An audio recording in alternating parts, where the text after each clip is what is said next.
అందం, ఆరోగ్యం, ఆత్మవిశ్వాసం అనూస్తో సాధ్యం. ట్రాన్స్ఫర్మేషన్ సర్వీసెస్ పైన ఫ్లాట్ 50% డిస్కౌంట్. అనూస్ సిన్స్ 1982. నమస్కారం అమ్మా. నమస్తే తల్లి. ధనుర్మాసం వచ్చేసింది కదా. వచ్చేస్తుందమ్మా. ఎస్, మరి ధనుర్మాసం విశిష్టత మీ ద్వారా మేము తెలుసుకోకపోతే ఎలాగూ? తప్పకుండాను. ధనుర్మాసం విశిష్టత, ఈ మాసంలో ఖచ్చితంగా చేయాల్సిన పనులు, అస్సలు చేయకూడదు రోయ్ అనుకునే పనులు. ధనుర్మాసం అంటే సూర్యుడు ధనుసు రాశిలో ఉన్నటువంటి కాలం. ఈ సంవత్సరం డిసెంబర్ 16వ తారీఖున మొదలవుతోంది. మళ్ళీ సూర్యుడు మకర రాశిలో ప్రవేశించే వరకు ఉండేది ధనుర్మాసం. అంటే సౌరమానాన్ని అనుసరించి పాటించేది. మనం అనుకున్న చైత్రం నుంచి పాల్గొనం దాకా ఉండే మాసాల్లో ఈ ధనుర్మాసం లేదు. అవి చంద్రుడితో సంబంధం ఆ మాసాల పేర్లు. ఇది సూర్యుడు ఏ రాశిలో ప్రవేశిస్తాడో దానిది. అక్కడ కూడా రాశి కాదు, అక్కడ నక్షత్రంతో సంబంధం. అట్లా ఉన్నాయి. అంటే భారతీయులకి ఎంత గొప్పవాళ్ళంటే అవసరం మనం సందర్భాన్ని అనుసరించి రెండింటినీ కూడా మనం పరిగణనలోకి తీసుకుంటాం. ఎందుకు అంటే రెండో అవసరమే. సూర్యుడు కాలాన్ని మనకి లెక్కించడానికి పనికొస్తాడు. 24 గంటలు ఒక రోజు అని చెప్పడానికి సూర్యుడే లెక్క. మరి తర్వాత ఋతువులకు సంబంధించి చెప్పాలంటే చంద్రుడు లెక్క. కనుక రెండింటికి సమప్రాధాన్యం ఇచ్చేటటువంటి ఒక గొప్ప సంప్రదాయం మనది. కనుక ధనుర్మాసం అన్నది సూర్యుడు ధనుసు రాశిలో ప్రవేశించినటువంటి కాలం. ఈ కాలంలో పంటలు ఇంటికి వస్తాయి. కాస్త పొలాల్లో కొంత వెసులుబాటు ఉంటుంది. అంటే ఒకప్పుడైతే కుప్పలు నూర్చేవాళ్ళు కాదు, నూరుస్తూ ఉండేవాళ్ళు. ఇప్పుడైతే ముందరే అయిపోతున్నాయి. ఏది ఏమైనా ప్రతిరోజు కలుపు తీయడం, కోతలు కోయడం లాంటి పనులు చేయాల్సినంత పెద్ద పనేమీ ఉండదు రైతులకి. పంట బాగా పండిందని సంతోషంగా కూడా ఉంటారు. ప్రకృతి కూడా పచ్చగా ఉంటుంది. కొత్త పంట వచ్చిన కొత్త పంటలు ఉంటాయి. అంటే మీరు ఎక్కడ చూడండి, పల్లెటూళ్ళల్లో పచ్చని గుమ్మడి పూలు కనపడుతూ ఉంటాయి, దోస పూలు కనపడుతూ ఉంటాయి, దోసకాయలు కనపడుతూ ఉంటాయి, గుమ్మడి పళ్ళు కనపడుతూ ఉంటాయి, బంతి పూలు ప్రధానంగా మన దేశానికి సంబంధించినవి అవి. అంటే ఇప్పుడు తర్వాత రకరకాల పూలున్నా మనకి ఈ ఋతువులో బాగా వచ్చేటటువంటివి బంతి పూలు, చామంతి పూలు, ఇలా అన్ని రకాల పూలు. ఒక మల్లెలు మాత్రమే వేసవి కాలానికి సంబంధించినవి. ఇలా ప్రకృతి బాగుంటుంది. పశువులు కూడా ఈని పాలు బాగా ఇస్తున్న కాలం ఇది. పశువులు బాగా, చాలా పశువులు లేగదూడలతో ఉండి పాలిచ్చే కాలం. కనుక ఆనందంగా గడుపుకుంటూ ఉండేటటువంటిది. ఆనందంతో పాటు ఆధ్యాత్మికంగా ఉన్నత స్థితికి వెళ్ళడానికి తగిన సాధన చేయడానికి అనుకూలమైన కాలం. ఎలా? ధనుస్సు రాశి ఎలా ఉంటుందంటే దాని గుర్తు ఎక్కువ పెట్టిన విల్లులాగా ఉంటుంది. సాధారణంగా విల్లు అలా గోడకి తగిలించుంటారు. వింటి నారి దానికి తొడిగి ఉండదు. ఎలాగైతే పిస్టల్లో బుల్లెట్స్ లోడ్ చేయకుండా పెట్టుకుంటారో ఇంట్లో, అట్లా అన్నమాట. ఎప్పుడు ఉపయోగిస్తారో అప్పుడు మాత్రమే ధనుస్సుని నారి తొడుగుతారు. నారి తొడిగిన తర్వాత విల్లుకి బాణం పెడతారు. ఇలా బాణం పెట్టినట్టుగా కనపడేటటువంటిది ఏది అంటే ఈ ధనుస్సు రాశికి సంకేతంగా ఇలా ఎక్కువ పెట్టిన బాణంతో ఉంటుంది. పైగా ఇది సౌరమానానికి సంబంధించినటువంటి మాసం అని చెప్పుకున్నాం కదా. సూర్యుడు ధనుస్సు రాశిలో ఉన్నప్పుడు సూర్యుడేమో ఆత్మకారకుడు అని చెప్తాం. నేను అని ఎవరైతే మనుషులైతే అనుకుంటూ ఉంటామో దానికి మూలం. అటువంటి సూర్యుడు ఎక్కువ పెట్టిన బాణంలాగా ఉండే రాశిలో ప్రవేశించాడంటే ఇప్పుడు మనం చేసేటటువంటి సాధన ఏదైనా సరే ఎక్కువ పెట్టి వదిలినటువంటి బాణంలాగా ఇటు ఇటు ఇటు వెళ్లకుండా నేరుగా వెళ్ళి లక్ష్యానికి తగులుతుంది. అందుకని ఇది సాధనకి చాలా అనుకూలమైనటువంటి మాసం. అందుకని జీవులందరూ కూడా పరమాత్ముడిని చేరుకోవడం అన్నదే తమ ప్రధానమైనటువంటి లక్ష్యంగా భావిస్తారు. గనక పరమాత్ముడనండి, వైకుంఠం అనండి, లేక స్వర్గం తక్కువ స్థాయిది. చాలా మంది స్వర్గం అనుకుంటారు. స్వర్గం అంటే మనం చేసినటువంటి మంచి పనులన్నీ అనుభవించేసి మళ్ళీ ఖర్చు అయిపోగానే కిందకు వచ్చేస్తాం. అట్లా కాదు కదా. ఉన్నత లోకాలు వేరే ఉంటాయి. ఆ ఉన్నత లోకాల వైపుకు మనం వెళ్ళడం అన్నది ప్రతి మనిషి యొక్క లక్ష్యంగా ఉంటుంది. అటువంటి లక్ష్యం సాధించటానికి కొంచెం ప్రయత్నం చేసినా ఎక్కువ ఫలితం ఉండే కాలం ఇది.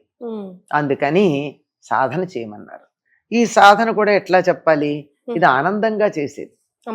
బాధపడుతూ కష్టపడుతూ చేసేది ఏం కాదు. ఆడుతూ పాడుతూ. కనుక ధనుర్మాసంలో తెల్లవారుజామునే లేచి మనందరికీనేమో చేయగలిగితే గోదారంగనాథుల పూజ చేస్తారు. అందరూ చేయగలరా? చేయలేరు. చేయలేకపోయినా మనని మేల్కొల్పడానికి హరిదాసులు వస్తారు. వాళ్ళు సూర్యోదయానికి ముందే రావాలి లెక్క ప్రకారం. అంటే ఎవ్వరూ ఈ కాలంలో వాళ్ళకి నిర్దేశించిన పద్ధతుల్లో నిక్కచ్చిగా ఉంటారు గట్టిగా అని చెప్పలేం కదా. అంటే దాని గురించి చెప్పలేము. కనుక సూర్యోదయానికన్నా ముందే వాళ్ళు చక్కగా హరిలో రంగా హరి అంటూ కృష్ణ సంబంధమైన, రామ సంబంధమైన, విష్ణు సంబంధమైనటువంటి కీర్తనలు పాడుకుంటూ వచ్చి అందరినీ నిద్ర లేపుతూ ఉంటారు. అలా లేపినప్పుడు ఏం జరుగుతుందంటే జీవప్రజ్ఞ నేరుగా పరమాత్మ వైపుకు మళ్ళడానికి అవకాశం ఉంటుంది. ఇది ధనుర్మాసానికి సంబంధించింది. తెల్లవారుజామునే లేచి గొబ్బెమ్మలు పెట్టడం, గొబ్బెమ్మలు పెట్టడానికి ముందుగా అంతా కళ్ళాపు జల్లి, ఆవు పేడతో కళ్ళాపు జల్లి కళ్ళాపులో మంచి ముగ్గులు వేయడం, ఆ ముగ్గుల్లో గొబ్బెమ్మలు పెట్టడం, ఇది చాలా సంప్రదాయంగా అనాదిగా మనకు వస్తూ ఉన్నటువంటి, అనాదిగా అని చెప్తే చాలా కాలంగా అని చెప్పడం సరే, చాలా కాలంగా వస్తూ ఉన్నటువంటి ఆచారం. అమ్మ హరిదాసులు ఇంటికి వచ్చినప్పుడు ఏమేమి వాళ్ళకి సమర్పించవచ్చు అంటారు? మనం మామూలుగా అయితే బియ్యం ఇస్తాం. ఇంకా మనకి ఏ పంటలు పండితే అవి ఇవ్వచ్చు. సాధారణంగా ఈ సమయంలో అందరికీ గుమ్మడికాయలు ఇంటికి వస్తాయి, దోసపళ్ళు వస్తాయి, ఇంకా వంకాయలు, కూరగాయలు, చిక్కుడుకాయలు ఏం వస్తే అవి. ఇంకా ఒకవేళకి ఎవరికన్నా నువ్వులు పండాయి, నువ్వులు ఇవ్వచ్చు. కందులు పండాయి, కందులు ఇవ్వచ్చు. కందులు ఇంకా ఇంటికి వచ్చేసి ఋతువే. పెసలు, మినుగులు ఇంకా రావు, కొద్ది కాలం పడుతుంది. దసరా సంక్రాంతి అయితే గాని మినప తీత, పెసర తీత. తీత అంటే తీయడం, మొక్కల్ని ఇట్లా తీయడాన్ని. ఎక్కడికి వెళ్ళాం అంటే పెసర తీతకి వెళ్ళానంట. అంటే ఏంటంటే పెసర మొక్కలు ఏవైతే ఉంటాయో వాటిని మొత్తం పీకేస్తారు, మళ్ళీ భూమిలో ఉంచరు. ఉంచి వాటన్నిటిని ఒక చోట కళ్ళం ఏర్పాటు, కళ్ళం అంటే పొలాన్ని శుభ్రం చేసి ఒక పళ్ళెంలాగా తయారు చేసింది అనమాట. నీట్ గా ఎలా ఉంటుందంటే మన ఇల్లు అలుక్కున్నంత శుభ్రంగా ఉంటుంది. అలకడం అంటే కూడా తెలియదేమో ఈ రోజుల్లో వాళ్ళకి. మట్టి నేలలు శుభ్రం చేయడానికి అలుకుతారు నీట్ గా అనమాట. అట్లా పెట్టి ఈ ఇలా తీసేసినటువంటి పెసర మొక్కలన్నిటినీ అలా ఒక చోట వేస్తారు. వేసి 1-2 రోజులు ఆరనిచ్చాక కాయలన్నీ చిట్లుతాయి, కింద పెసలు పడతాయి. అలాగే మినప చేలు, దాన్ని వెళ్ళినప్పుడే పెసర తీత, మినప తీత అన్న పదం వాడతారన్నమాట. అవన్నీ తర్వాత వస్తాయమ్మా. మరి ఈ రోజుల్లో దైవారాధన చాలా ఇంపార్టెంట్ అంటున్నారు కదా, సింపుల్ గా మేము ఏం చేయొచ్చు అంటారు? అట్లీస్ట్ ఇదన్నా చేసుకోండి, ఏం చేయక. అంటే గోదాదేవి రావడానికన్నా, ఆవిడ అవతరించడానికన్నా ముందు ఏం చేశారో మనకి తెలియదు కానీ, గోదాదేవి అవతరించిన తర్వాత నుంచి తెల్లవారుజామున సూర్యోదయానికన్నా చాలా ముందుగానే లేచి స్నానాధికారులు నిర్వర్తించి, అభ్యంగన స్నానం చేయాలన్న నియమం ఏం లేదమ్మా. మామూలుగా స్నానాధికారులు నిర్వర్తించుకుని గోదారంగనాథులకి మేము అట్లా చెయ్యమండి అని అనుకున్నారు అనుకో. కొంతమందికి ఉంటాయి కదా దేవుళ్ళ పేర్లతో కూడా దెబ్బలాడుకునేటటువంటి గొప్ప వాళ్ళు ఉంటారుగా, అట్లాంటి వాళ్ళతో వాళ్ళు కూడా ఉద్ధరించబడాలని వాళ్ళకు నమస్కారం చేద్దాం. వాళ్ళు బాగుపడాల్సిందే కదా.